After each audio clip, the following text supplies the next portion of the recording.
Buena- Buenas noches, hermanos. Hay unos cuantos que no les he saludado.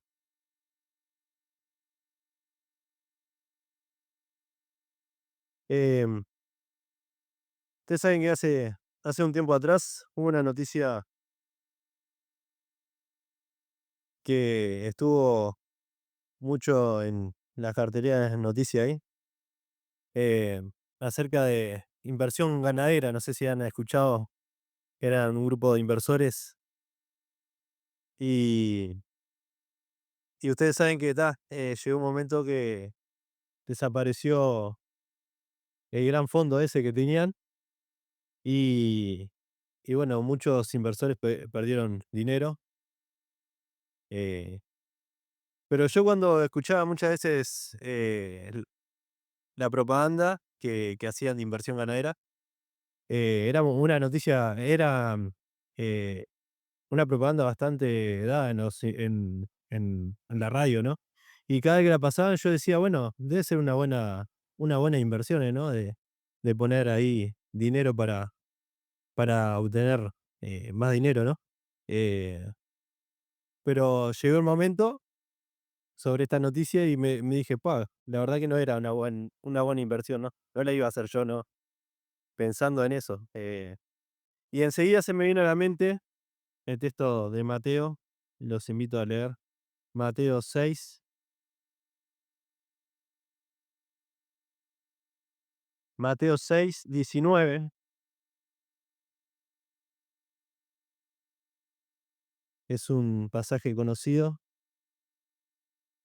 palabras del Señor. Dice: "No hagáis tesoros en la tierra, donde la polilla y el orín corrompen, donde los ladrones minan y hurtan, sino que haceos tesoro en el cielo, donde ni la polilla ni el orín corrompen, y donde los ladrones no minan ni hurtan. Porque donde esté vuestro tesoro, allí estará también vuestro corazón". Y enseguida se me vino, después que escuché esa noticia y me acordé de este pasaje, me hacía pensar de que, bueno, ¿en qué invierto yo? Eh, ¿En qué quiero invertir mis cosas, no? Si en lo espiritual o, o en lo terrenal, ¿no? Em, y bueno, como título de mensaje puse inversiones espirituales. Y bueno, vamos a estar viendo algunas de las inversiones espirituales que podemos tener, ¿no? Y bueno, una de las que se me vino a la mente, las primeras inversiones que uno puede tener, es nuestra economía, ¿no? ¿Qué hago yo con lo que obtengo, con lo que tengo, lo que el Señor me da? Y bueno, hay un versículo en Proverbios, los invito ahí, lo voy a hacer un poco, mover un poco las hojas de la Biblia.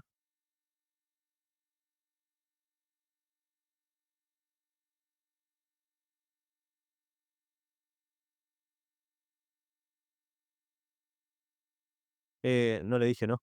Proverbios 13:7.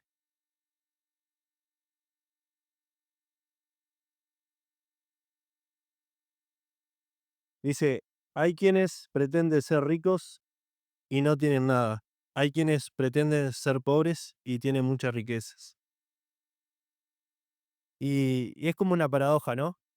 Hay personas bueno, que tienen todo, que lo obtienen todo, que llegan a tener todo lo que necesitan y aún más, pero en su vida espiritual son muy pobres, ¿no? Llegan a ser muy pobres, llegan a no tener nada, llegan a darse cuenta que les siguen faltando lo esencial.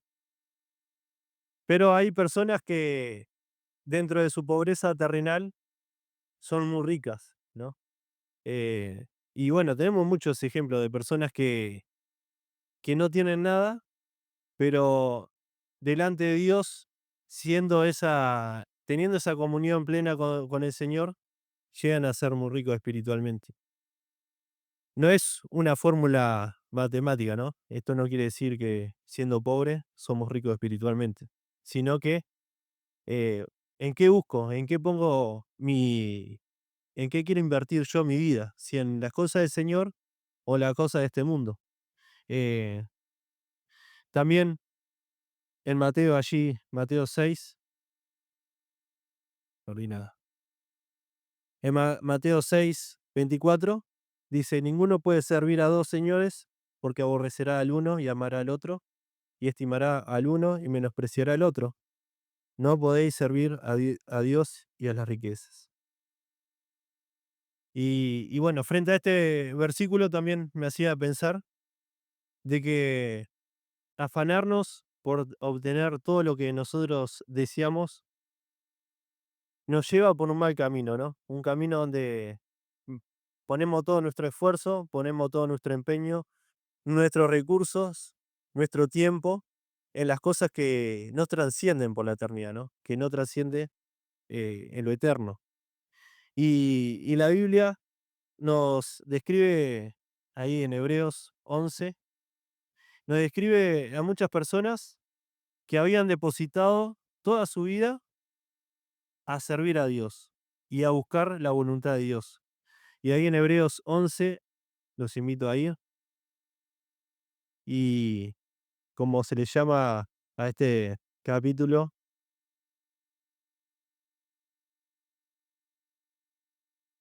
los héroes de la fe, ¿no? Ahí hay un numeroso nombres de personas que, que en la historia habían dado su vida para hacer la voluntad de Dios, y, y algunos, como dice algunos de los versículos de este capítulo, algunos pudieron obtener la promesa, pero otros no.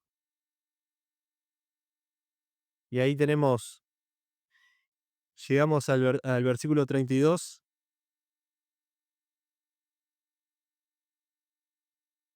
11:32. ¿Y qué más digo? Por el tiempo me faltaría contar de Gedeón, de Barak, de Sansón, de Jefté, de David, así como de Samuel y de los profetas, que por fe conquistaron reinos, hicieron justicia, alcanzaron promesas, taparon boca de leones, apagaron fuego, impetuosos, evitaron filo de espada, sacaron fuerzas de debilidad, se hicieron fuertes en batalla, pusieron en fuga ejércitos extranjeros. Las mujeres recibieron sus muertos mediante resurrección, mas otros fueron atormentados, no aceptando el rescate a fin de obtener el mejor resurrección. Otros experimentaron vituperios, azotes y más de estos prisiones y cárceles. Fueron apedreados, azarrados, puestos en prueba, muertos a filo de espada, anduvieron de acá para allá, cubiertos de pieles de ovejas y de cabras, pobres, angustiados, maltratados, de los cuales el mundo no era digno, errados por los desiertos, por los montes, por las cuevas y por las cavernas de la tierra. Y todos estos, aunque alcanzaron buen testimonio mediante la fe, no recibieron lo prometido, proveyendo Dios alguna cosa mejor para nosotros, para que no fuesen ellos perfeccionados aparte de nosotros. Y qué pasaje tan duro, ¿no? Qué pasaje tan duro para una realidad de aquellos que habían recibido una promesa, habían comenzado una larga carrera, una larga batalla para conquistar lo prometido, pero no llegaron a ver eso prometido, ¿no? Como dice aquí. Y el mundo dice, me encanta este versículo,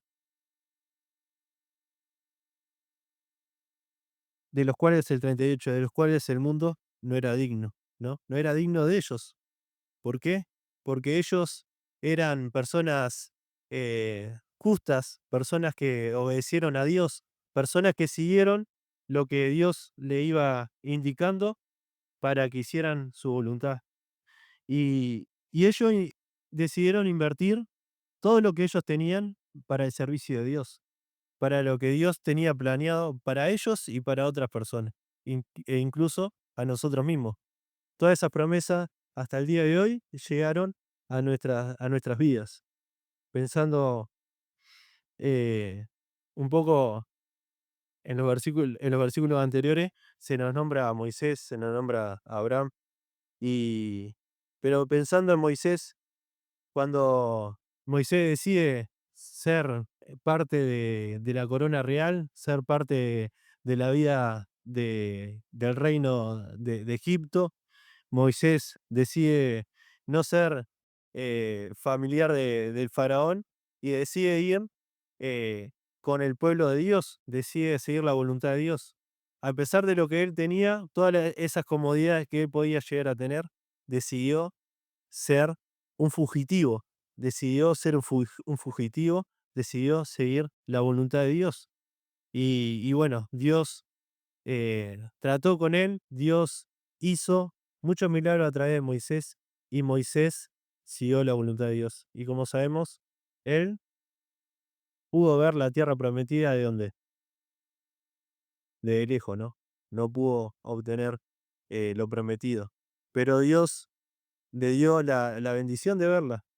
Y cuando partió, pudo ver la gloria de Dios. Y qué lindo es poder entender de que, bueno, Moisés miraba lo eterno también. Moisés miraba lo que realmente trascendía para la eternidad. Pero no fue el único. Tenemos más adelante en la historia la vida de Pablo. Vamos a leer Primera Corintios.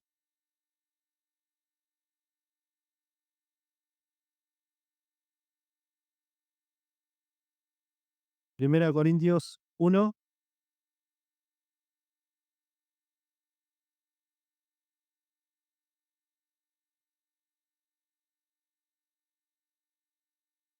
la vida de Pablo. Siempre me gustó porque era una persona que también decidió entregar toda su vida y todo lo que él tenía, lo tenía para Dios. Pero ahora Pablo le escribe a los hermanos ahí en Corintios y dice el versículo 4: gracias doy a mi Dios siempre por vosotros, por la gracia de Dios que os fue dada en Cristo Jesús, porque en todas las cosas fuisteis enriquecidos en él, en toda palabra, en toda ciencia, así como el testimonio acerca de Cristo ha sido confirmado en vosotros, de tal manera que nada os falte en ningún don, esperando la manifestación de nuestro Señor Jesucristo, el cual también os confirmará hasta el fin, para que seáis irreprensibles en el día de nuestro Señor Jesucristo. Fiel es Dios, por el cual fuisteis llamados a la comunión con su Hijo Jesucristo, nuestro Señor. Señor. Y las palabras del apóstol Pablo a estos hermanos estaba dando gracias por el testimonio que ellos tenían, ¿no? Y por todo lo que ellos tenían, esos dones espirituales, todas las cosas que fueron recibidas para ellos lo volcaban al servicio de Dios. Y, y así se iba confirmando el testimonio de esa iglesia, ¿no? Y aquellos que podían escuchar de lo que Dios había hecho entre ellos, ¿era por qué? Porque mucha gente estaba haciendo la voluntad de Dios.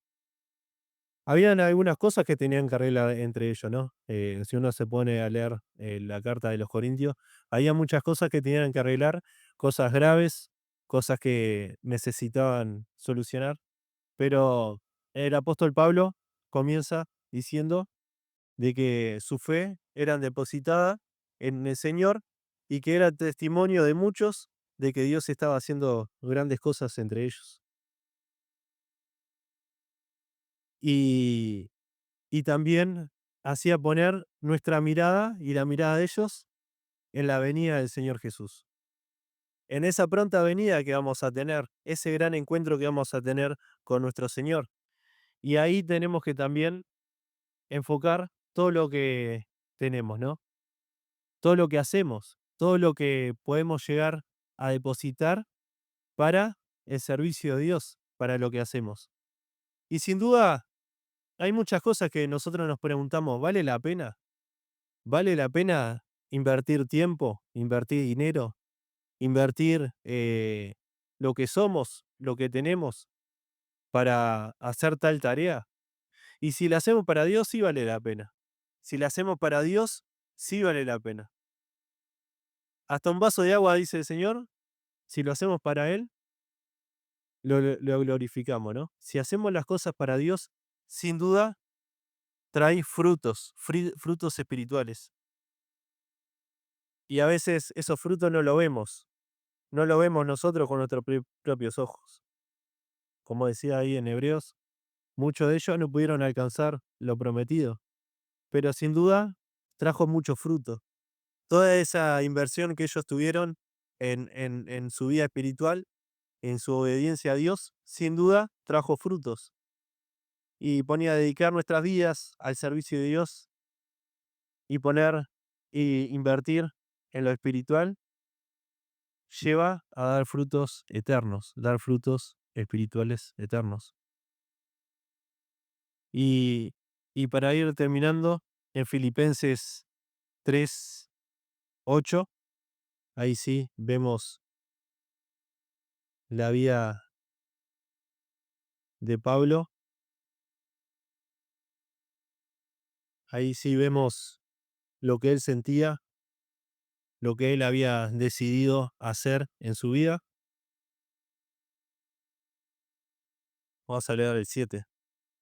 Pero cuantas cosas eran para mí ganancia, las he estimado como pérdida por amor de Cristo. Y ciertamente aún estimo todas las cosas como pérdida por la excelencia del conocimiento de Cristo Jesús. Y estas palabras son poéticas, ¿no?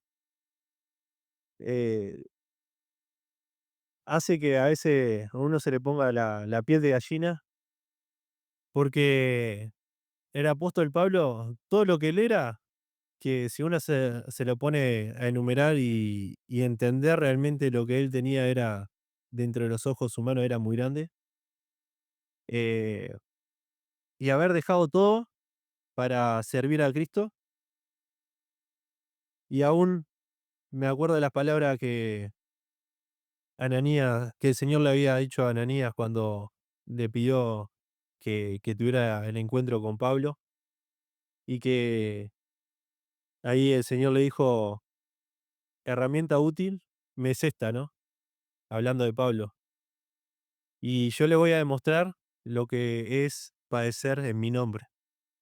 Y sin duda, esas palabras proféticas del Señor Jesús en la vida de Pablo, las fueron así, ¿no? Él, ahí se nos describe todas las cosas que Pablo, en Filipenses se nos describe todas las cosas que Pablo tuvo que padecer por el nombre de Cristo, y fueron muy numerosas. Y si uno se la pone a comparar por lo que él luchaba antes de conocer a Cristo, era todo lo que él estaba recibiendo, todo lo que él quería, ¿no? En sentido, él perseguía la iglesia y ahora era perseguido por otros, por, por anunciar el evangelio. Pero él no solamente quería que otros conocieran a Cristo, que otros tuvieran ese encuentro, sino lo que él anhelaba diariamente en su vida era conocer más a Cristo, era tener ese profundo conocimiento de Cristo. Y por eso él dejaba todas las cosas terrenales, todas las cosas que él tenía y las estimaba como basura, ¿no? Eh, y mi pregunta es, ¿qué hago yo para conocer más a Cristo? ¿Qué hago yo para entregar lo que realmente Dios tiene que tener en mi vida? ¿Qué entrego yo? ¿Qué inversión hago para obtener el conocimiento de Cristo, para obtener ese, esa relación con Cristo? Y sigue diciendo el versículo: mi Señor, por amor del cual lo he perdido todo y lo tengo por basura para ganar a Cristo y ser hallado en él, no teniendo mi propia justicia que es por la ley, sino que es por la fe en Cristo, la justicia que es de Dios por la fe. Tener la fe de Pablo implica dejar nuestras propias vidas, ¿no? Nuestras propias, nuestros propios egos, algunas cosas que entorpece esa relación con Dios y nos lleva a no hacer la voluntad de Dios. Y este es el desafío que le dejo para hoy. Buscar la voluntad de Dios, querer invertir nuestras vidas, todo lo que somos, tener una vida espiritual, buscar a Dios, buscar el conocimiento de Cristo y servirlo, ¿no? Sé que muchos de ustedes sirven al Señor en gran manera y mucho de la vida de ustedes es admirable, pero sin duda Dios quiere aún más de nosotros, quiere aún más que le sirvamos. Y bueno, hasta el día que tengamos ese encuentro con nuestro Señor, vamos a tener que seguir dando lo posible para tener ese encuentro, ese conocimiento de Cristo en nuestra vida. Buenas noches.